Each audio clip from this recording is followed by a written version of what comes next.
ഇന്ന് ഞാൻ ഡിസ്കസ് ചെയ്യാൻ വേണ്ടി പോകുന്നത് സ്കിസോയിഡ് പേഴ്സണാലിറ്റി ഡിസോർഡറിനെ പറ്റിയിട്ടാണ്. സ്കിസോയിഡ് പേഴ്സണാലിറ്റി ഡിസോർഡർ എന്ന് പറയുന്നത് ക്ലസ്റ്റർ എയിൽ വരുന്നതാണ്.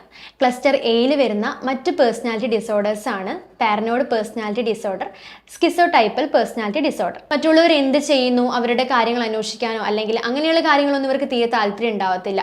എമ്പതി എന്ന് പറയുന്നത് ഇവരിൽ തീരെ ഉണ്ടാവത്തില്ല. ഇവർക്കുള്ള ഇമോഷൻസ് ഒക്കെ ഇവർ വളരെ കുറവായിട്ടായിരിക്കും എക്സ്പ്രസ് ചെയ്യുന്നുണ്ടാവുന്നത്. മെയിൻ ആയിട്ട് നമ്മൾ സ്വയം ഡയഗ്നോസ് ചെയ്യാതിരിക്കുകയാണ് വേണ്ടത്. അതുപോലെ തന്നെ സൈക്കോതെറാപ്പി, കോഗ്നിറ്റീവ് ബിഹേവിയർ തെറാപ്പി ഒക്കെ നമ്മൾ ചെയ്യാറുണ്ട്. ഇനി ഡിപ്രഷൻ, ആൻസൈറ്റി ഒക്കെ റെഡ്യൂസ് ചെയ്യുന്ന ആൻറ്റി ഡിപ്രസൻസും കൊടുക്കാറുണ്ട്. ഗ്രൂപ്പ് തെറാപ്പിയിലൊക്കെ മാക്സിമം ഇൻവോൾവ് ചെയ്യുന്നത് നല്ലതാണ്. ഹലോ, ഞാൻ സോന, ഹെയിലൻ ഹാപ്പിനെസ്സിലെ കൺസൾട്ടൻറ്റ് സൈക്കോളജിസ്റ്റ് ആണ്. ഇന്ന് ഞാൻ ഡിസ്കസ് ചെയ്യാൻ വേണ്ടി പോകുന്നത് സ്കിസോയിഡ് പേഴ്സണാലിറ്റി ഡിസോർഡറിനെ പറ്റിയിട്ടാണ്. സ്കിസോയിഡ് പേഴ്സണാലിറ്റി ഡിസോർഡർ എന്ന് പറയുന്നത് ക്ലസ്റ്റർ എയിൽ വരുന്നതാണ്. ക്ലസ്റ്റർ എയിൽ വരുന്ന മറ്റ് പേഴ്സണാലിറ്റി ഡിസോർഡേഴ്സ് ആണ് paranoid personality disorder, schizotypal personality disorder. ഈ സ്കിസോയിഡ് പേഴ്സണാലിറ്റി ഡിസോർഡറിൽ ഏറ്റവും മെയിനായിട്ട് നമുക്ക് കാണാൻ പറ്റുന്നതെന്ന് പറഞ്ഞാൽ അവർ സമൂഹത്തിൽ നിന്നൊക്കെ ഒരു ഉൾവലിഞ്ഞ് നിൽക്കുന്ന ക്യാരക്ടർ ആയിരിക്കും ഇത്തരം വ്യക്തികൾ ഉണ്ടാവുന്നത്.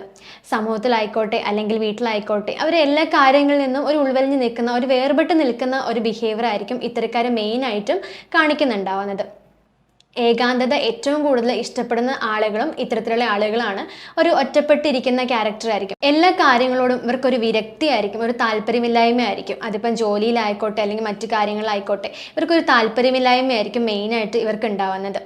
ഒരു അസാധാരണമായിട്ടുള്ള പെരുമാറ്റമായിരിക്കും ഇത്തരക്കാർ നമുക്ക് കാണാൻ പറ്റുന്നത്. മെയിനായിട്ടും സോഷ്യൽ ഇൻട്രാക്ഷൻ എന്ന് പറയുന്നത് വളരെ കുറവായിരിക്കും. ഒരാളുകളുടെ അടുത്ത് സംസാരിക്കാനോ അവരുടെ കൂടെ വർക്ക് ചെയ്യാനൊക്കെ ഇവർക്ക് വളരെ ബുദ്ധിമുട്ടായിരിക്കും. ഒരു സോഷ്യൽ ഇൻട്രാക്ഷൻ എന്ന് പറയുന്നത് തീരെ ഇവരിൽ ഉണ്ടാവത്തില്ല. അതുപോലെ തന്നെ സുഹൃത്ത് ബന്ധങ്ങൾ എന്ന് പറയുന്നതും ഇവർക്ക് വളരെ കുറവാണ്. അടുത്ത ബന്ധുക്കൾ അല്ലെങ്കിൽ അടുത്ത ആളുകളോടാണെങ്കിൽ പോലും ഇവർ അധികമൊന്നും അങ്ങനെ സംസാരിക്കാറില്ല. എപ്പോഴും ഒറ്റപ്പെട്ട് നിൽക്കുന്ന അല്ലെങ്കിൽ ഒതുങ്ങിക്കൂടുന്ന ഒരു ക്യാരക്ടർ ആയിരിക്കും.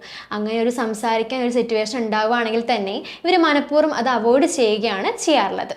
ഒരു വർക്ക് പ്ലേസിൽ ഇവരെന്തെങ്കിലും നല്ല കാര്യം ചെയ്തിട്ട് നന്നായിട്ട് ജോലി ചെയ്തിട്ട് മറ്റുള്ളവർ അഭിനന്ദിക്കുകയാണെങ്കിൽ പോലും ഇവരതൊന്നും വലിയ കാര്യമാക്കി എടുക്കാറില്ല, അവരതൊന്നും മൈൻഡ് ചെയ്യാറില്ല. അങ്ങനെയുള്ള കാര്യങ്ങൾക്കൊന്നും ഇവർക്ക് തീരെ താല്പര്യം, ഒരു സന്തോഷമൊന്നും ഉണ്ടാകത്തില്ല. മറ്റുള്ളവർ ഇനി എന്തെങ്കിലും കാര്യത്തിന് ഇവർ വിമർശിക്കുകയാണെങ്കിൽ തന്നെ ഇവരതൊന്നും വലിയ മൈൻഡ് ചെയ്യാറില്ല. അതുപോലെ തന്നെ ഒരു വർക്ക് പ്ലേസിലാണെങ്കിൽ മറ്റുള്ളവരുമായിട്ട് ഒരുമിച്ചിരുന്ന് ജോലി ചെയ്യാൻ ഇവർക്ക് തീരെ താല്പര്യം ഉണ്ടാവില്ല. ഒരു ഗ്രൂപ്പ് ആയിട്ട് വർക്ക് ചെയ്യുന്നതാണെങ്കിൽ ഇവർ അതിൽ നിന്ന് മാക്സിമം ഒഴിഞ്ഞു മാറി നിൽക്കും. ഇവർക്ക് എപ്പോഴും ഒറ്റയ്ക്ക് വർക്ക് ചെയ്യുന്നതാണ് കൂടുതൽ ഇഷ്ടം. അതുകൊണ്ട് തന്നെ ഇവർ നൈറ്റ് ഷിഫ്റ്റൊക്കെയാണ് കൂടുതൽ എടുക്കാറുള്ളത്. അതാകുമ്പോൾ ആരെയും അധികം ആൾക്കാരെ കാണേണ്ട ആവശ്യമില്ല, അവരോട് ജോലി ചെയ്യേണ്ട ആവശ്യമില്ല, ഒറ്റയ്ക്ക് ഇരുന്ന് ചെയ്യാലോ എന്ന് വിചാരിച്ച് അത്രയ്ക്കും ആളുകളുമായിട്ട് ഒരു കമ്മ്യൂണിക്കേഷൻ ഇല്ലാത്ത ആളുകളായിരിക്കും ഇത്തരത്തിലുള്ള സ്കിസോയിഡ് പേഴ്സണാലിറ്റി ഡിസോർഡറുള്ള വ്യക്തികൾ. ഇനി ഇവർ ചെയ്യുന്ന ജോലിയിലാണെങ്കിൽ തന്നെ ചില സമയത്ത് ഇവർക്ക് സാറ്റിസ്ഫാക്ഷൻ ഉണ്ടാവത്തില്ല, ഒരു സംതൃപ്തി ഉണ്ടാവത്തില്ല. ആ ചെയ്യുന്ന ജോലിയിലൊന്നും ഒരു സന്തോഷം കണ്ടെത്താൻ പറ്റാത്ത ഒരു അവസ്ഥയും ഇവരിൽ കണ്ടുവരാറുണ്ട്. അതുപോലെ തന്നെയാണ് ഇത്തരത്തിലുള്ള വ്യക്തികൾ അവരുടേതായിട്ടുള്ള ഒരു സ്വപ്ന ലോകത്തിലായിരിക്കും ജീവിക്കുന്നുണ്ടാവുന്നത്. അവരുടേതായിട്ടുള്ള കാര്യങ്ങൾ മാത്രം നോക്കി, സ്വന്തം കാര്യങ്ങൾ മാത്രം നോക്കി ജീവിക്കുന്ന ആളുകളായിരിക്കും. അതുകൊണ്ട് തന്നെ മറ്റുള്ളവർ എന്ത് ചെയ്യുന്നു, അവരുടെ കാര്യങ്ങൾ അന്വേഷിക്കാനോ അല്ലെങ്കിൽ അങ്ങനെയുള്ള കാര്യങ്ങളൊന്നും ഇവർക്ക് തീരെ താല്പര്യം ഉണ്ടാവത്തില്ല. എമ്പതി എന്ന് പറയുന്നത് ഇവരിൽ തീരെ ഉണ്ടാവത്തില്ല. ഇവർക്കുള്ള ഇമോഷൻസ് ഒക്കെ ഇവർ വളരെ കുറവായിട്ടായിരിക്കും എക്സ്പ്രസ് ചെയ്യുന്നുണ്ടാവുന്നത്. ഇപ്പോൾ ഒരു സന്തോഷമായിക്കോട്ടെ അല്ലെങ്കിൽ ഒരു സങ്കടം ആയിക്കോട്ടെ അതൊന്നും മറ്റുള്ളവരുടെ മുന്നിൽ എക്സ്പ്രസ് ചെയ്യാനും ഇവർക്ക് തീരെ താല്പര്യം ഉണ്ടാവത്തില്ല. മറ്റുള്ളവരിൽ നിന്ന് ഒരു ഒതുങ്ങിക്കൂടുന്ന ക്യാരക്ടർ ആയതുകൊണ്ട് തന്നെ ഇവർക്കിപ്പോൾ എവിടെയെങ്കിലും പുറത്തൊക്കെ പോകണമെങ്കിൽ തന്നെ ഇവർ ഒറ്റയ്ക്കായിരിക്കും പോകുന്നത്. ആരെ ആശ്രയിക്കാനുള്ള ഒരു ചാൻസും ഇവരിൽ ഉണ്ടാവുന്നില്ല. നേരത്തെ പറഞ്ഞ പോലെ തന്നെ ക്ലോസ് ഫ്രണ്ട്സ് ഒക്കെ ഇവർക്ക് വളരെ കുറവായിരിക്കും. അത്ര അടുത്ത ബന്ധുക്കാരോട് മാത്രമേ ഇവർ കുറച്ചെങ്കിലും സംസാരിക്കുന്നുണ്ടാവത്തുള്ളൂ. അതുപോലെ തന്നെയാണ് ഇത്തരത്തിലുള്ള വ്യക്തികൾക്ക് മറ്റുള്ളവരായിട്ട് ഒരു അറ്റാച്ച്മെന്റ് ഇല്ലാത്തത് കൊണ്ട് തന്നെ ഇവർക്ക് റിലേഷൻഷിപ്പിലോ കല്യാണത്തിലോ അങ്ങനെയുള്ള കാര്യങ്ങളിലൊന്നും തീരെ ഇൻട്രസ്റ്റ് ഉണ്ടാവത്തില്ല. ഇവർ ചിരിക്കുന്നതൊക്കെ തന്നെ വളരെ റെയർ ആയിട്ടായിരിക്കും. അങ്ങനെ ചിരിക്കണമെങ്കിൽ തന്നെ അവർക്ക് അത്രയ്ക്ക് ഇഷ്ടപ്പെട്ട ഒരു സാഹചര്യം വന്നിട്ടുണ്ടെങ്കിൽ മാത്രമേ അവരങ്ങനെ സന്തോഷം കണ്ടെത്താറുള്ളൂ. വളരെ ചില കാര്യങ്ങളിൽ മാത്രമേ അവർ സന്തോഷം കണ്ടെത്താറുള്ളൂ എന്നതാണ് ഇവരുടെ മറ്റൊരു പ്രധാനപ്പെട്ട കാര്യം എന്ന് പറയുന്നത്.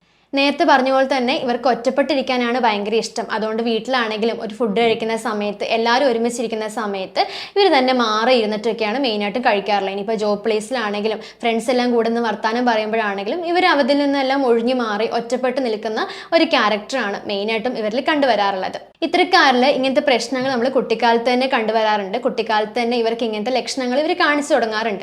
ആർക്കും ഒരു ശല്യമില്ലാതെ ഒതുങ്ങിക്കൂടുന്ന ക്യാരക്ടറാണ് ഈ ഒരു സ്കിസോയിഡ് പേഴ്സണാലിറ്റി ഡിസോർഡർ ഉള്ള വ്യക്തികൾ. മെയിൻ ആയിട്ടും ഈ ഒരു സ്കിസോയിഡ് പേഴ്സണാലിറ്റി ഡിസോർഡർ ഉണ്ടാവാനായിട്ടുള്ള കാരണങ്ങൾ എന്ന് പറയുന്നത് ഒന്നാമതായിട്ട് ജനറ്റിക് ഫാക്ടേഴ്സ് തന്നെയാണ്. ജനിതകപരമായിട്ടുള്ള കാര്യങ്ങൾ നമ്മുടെ പേരൻസിനോ ഗ്രാൻഡ് പേരൻസിനോ ഇതുണ്ടെന്നുണ്ടെങ്കിൽ തീർച്ചയായിട്ടും അത് കുട്ടികളിലേക്കൊക്കെ കൈമാറ്റം ചെയ്ത് വരാറുണ്ട്. അതുകൊണ്ട് തന്നെ ഇത് മാറാനായിട്ടും ഒരുപാട് സമയം എടുക്കുന്നു. രണ്ടാമതായിട്ട് എൻവിറോൺമെന്റൽ ഫാക്ടേഴ്സ് ആണ്. നമ്മുടെ ജീവിത സാഹചര്യങ്ങൾ, നമ്മൾ ജീവിക്കുന്ന ചുറ്റുപാടും ഇതിലൊരു കാരണം തന്നെയാണ്. നമുക്കിനി എങ്ങനെയൊക്കെ ഇതിനെ മാനേജ് ചെയ്യാൻ വേണ്ടി പറ്റും?